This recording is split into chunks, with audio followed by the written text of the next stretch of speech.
këtu nuk ka një reflektim për gjërat që po bëjnë. Këta e bën reformën territoriale me Shpëtimin Drizin, me Ilir Metën, mban? Silleshin në rreth Shqipërisë një projekt star suedez, merrte të njëjtën njerëz, i nxjerrin foton Maliq, të njëjtën njerëz i çonin në andej nga Vaudes, të njëjtën njerëz, të veshur njësoj vetëm për të bërë foto. Dhe thanë që kjo reforma administrative territoriale do jetë më e mira e të mirave.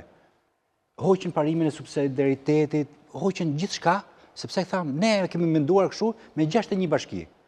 Rezultoi një dështim kolosal, miliona euro të shpërdoruara, dhe nuk ka një reflektim nga Partia Socialiste, thot, e bëm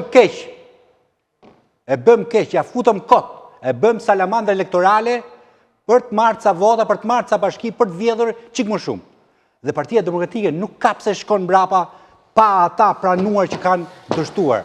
Reforma në arsim. Partia Socialiste po bën ligj në ri, po. Dhe Ilir Meta, Lëvizja Socialiste, bën sistemin arsim. Sistemi arsimor shkoi keq më keq. Këtu nuk ka një reflektim. Thonë, hajde të bëjmë reforma. Po ti s'ke një vlerësim, pse të ka dështuar kjo reformë? Ti nuk i thuaj qytetarëve të vërtetën. Pse po të bësh shpopullimi? E diti që një nga arsyet kryesore të shpopullimit të Shqipërisë është reforma territoriale administrative, sepse shërbimet kanë shkuar nga periferia, kanë ardhur në qendër. Të gjithë mjekët duan të vinë në Tiranë, të gjithë mësuesit duan të vinë në Tiranë.